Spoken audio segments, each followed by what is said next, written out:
Welcome you guys in the class of computer and organization. Today we discuss about the concept of software interrupts relating to the operating systems. So inshallah we'll cover all the operating system concept of interrupts relating to the computer architecture. What is the interrupt processing concept in the operating system? An interrupt, we know that an event that alter the sequence in which the process execute normal execution of the instructions. An interrupt might be planned, specifically requested by the currently running program, or unplanned, caused by an event that might or might not be related to the current running program. So this may be planned or unplanned due to the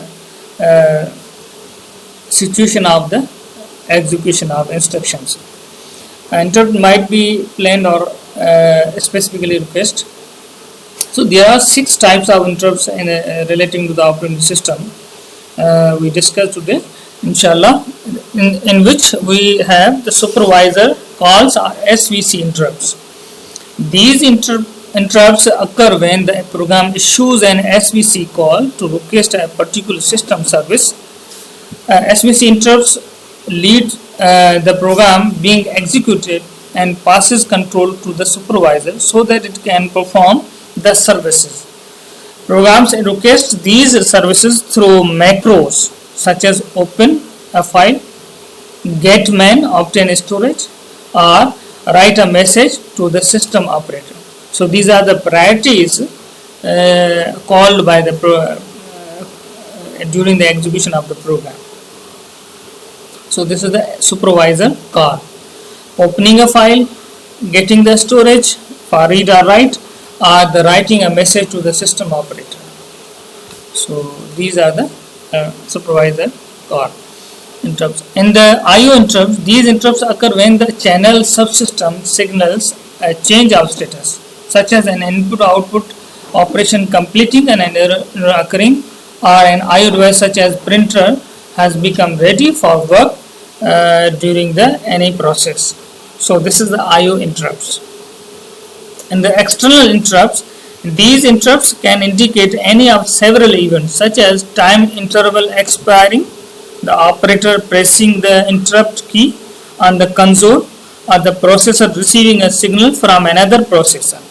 So this is the external interrupts occurring in the concept of operating system.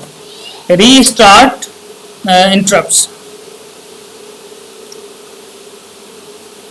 These interrupts occur when the operator selects the restart function at the console, or when a restart signal processor instruction is received from another processor. So restart is a function at the console, or when a restart signal processor instruction is received from another processor to carry out the refresh the whole program or any instruction. So restart interrupts. Program interrupts is such like a way that caused by the program errors. For example, the program attempts to perform an invalid operation, page faults. The program references a page that is not in central storage, or request to monitor an event. So this is the program interrupts. And machine check interrupts. These interrupts are caused by the machine malfunctions. When an interrupt occurs, the hardware saves pertinent information about the program that was interrupted, and if possible, disable the processor for further interrupts of the same type. The hardware then routes control to the appropriate interrupts handler routine. The program status word or PSW is a key resource in this process. So machine checking interrupts will handled by the PSW and control the hardware to route out the control of appropriate interrupts through handler. And in the process, program status word is a 128-bit data area in the processor that along with a variety of other types of registers, control register, timing registers and prefix registers, provides a detailed crucial to the both hardware and software. The current PSW includes the address of the next program instruction and control information about the program that is running. So PSW is such like a tabling, index tabling to handle the all interrupt routines. Each processor has only one current PSW. Each processor one only PSW table. Thus, only one task can be executed on a processor at the time. That's why it will control through this table. The PSW controls the order in which instructions are fed to the processor and indicates the status of the system in relation to the currently running program. Although each processor has only one PSW, it is useful to think of three types of PSW to understand interrupt processing: current PSW, new PSW, and all PSW. So these categories will control the execution of the program. In the current PSW indicates the next instruction to be executed. It also indicates whether the processor is enabled or disabled for I/O interrupts, external interrupts, machine check interrupts, and certain program interrupts. When the processor is enabled, these interrupts can occur. When the processor is disabled, these interrupts are ignored or remain pending. There is a new PSW and old PSW associated with each of the 6 types of interrupt. The new PSW contains the address of the routine that can process its associated interrupts. If the processor is enabled for interrupts, when an interrupt occurs, PSW are switched using the following techniques. So PSW have 2 techniques: storing the current PSW and the old PSW associated with the type of interrupt that occurring, and loading the contents of the new PSW for the type of interrupt that occur in the current PSW. So we have in the PSW storing and loading phases to handle the mechanism between the old and the new and current PSW tabling. The current PSW, which indicates the next instruction to be executed, now contains the address of the appropriate routine to handle the interrupt. This switch has the effect of transferring control to the appropriate interrupt handling routine.